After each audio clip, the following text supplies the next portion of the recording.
Oh, it's a long time ago now. I actually started to realise that interior design was my true calling and true passion after I built my first home. So that was when I was 21. I'd already been in the fashion industry for a couple of years. I actually left fashion and went back to study interior design at uni. And here I am, 25 plus years later, still in the industry and loving it.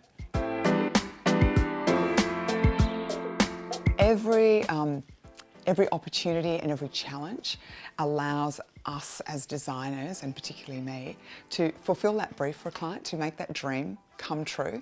And a lot of the time it's problem solving. And that, so there's the creative side of making things look good, but the problem solving is probably where it really floats my boat. Wow, massive slabs of stone. Whether it's a reconstitute stone, a Decton type product, natural stone, a lot of movement through the stone, as well as textures are quite different. And then of course there's the colours with the tapware, which, gone are the days where the only option is chrome. Now we have chrome and black, which has been popular for a few years and will remain very popular for the next few years. We've also got the introduction of more like precious metals. So gold, but not like the horrible tacky shiny gold that used to be. It's aged gold.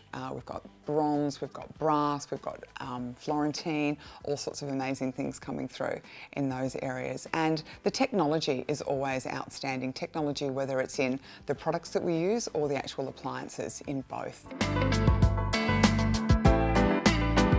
So many different ways. There is the internet, but we don't actually rely on the internet for us at this end. At a professional level, products come to us. They're literally delivered to us through distributors. We probably have anywhere from, sometimes 2 to 5 appointments a week with suppliers and reps bringing us their latest and greatest product. And then there are trade shows which we attend. I go to Cosmet Salone, which is an event in Milan every April. I've been doing that for the last 15 years that I've been in business for myself. And that opens up a whole new world because we are seeing the first of the first and the latest of the greatest being released at those events.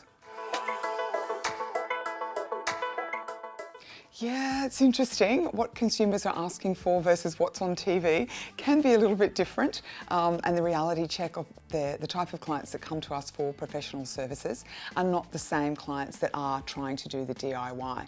So for the shows that are on TV, you've got all these options that are very mainstream. What we're able to provide, and the clients that come to us, is a step above.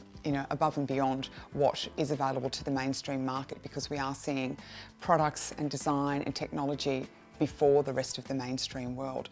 And then, they're always asking us, and our delivery to them is about their brief. So we really get into the depths of what do they need for their family or their business or their hospitality location. So we cover all of those aspects in our design services, which allows us to be very creative and very solution driven at the same time. Yeah, we work through a full spectrum with various clients. So we have our residential clients, and typically they are a mid to high end residential client. If it's a client that's a DIY sort of situation, they don't need our services, they're figuring things out for themselves. We do hospitality, a huge amount of hotel refurbishment, which involves the public spaces of the hotel as well as the actual typical suites. So within the typical suites, we'll be renovating the full bathrooms, the kitchens, the living and the dining areas within those hotel spaces, as well as the function areas, the boardrooms, foyers. So there's a huge gamut of what we cover. And then we also do restaurants and bars outside of the hotel industry. So we'll be working with cafes.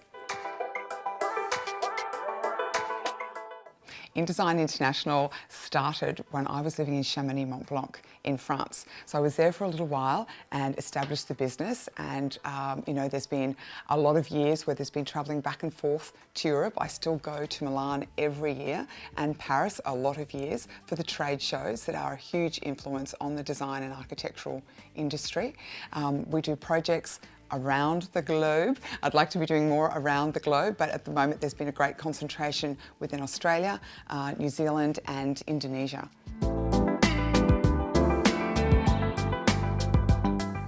Seriously, everybody wants to have a separate kitchen to their main kitchen.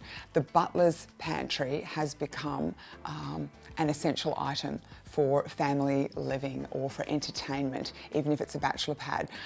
You know, there is this great desire to have the hidden kitchen with the show kitchen.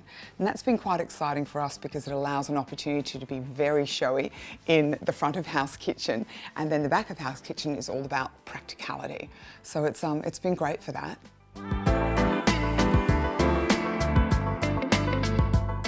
Yeah, super practicalities about, you know, not having to make the butler's pantry too big because it is behind the scenes. So compact ideas where you've got one item instead of several. For example, like a multi-tap, instead of having a separate hot water system to your everyday tap.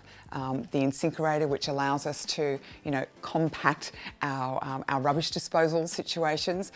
We're all making on the planet way too much rubbish, so using the incinerator to reduce the amount of rubbish required space to store before it goes out to the wheelie bins has been a big plus for us.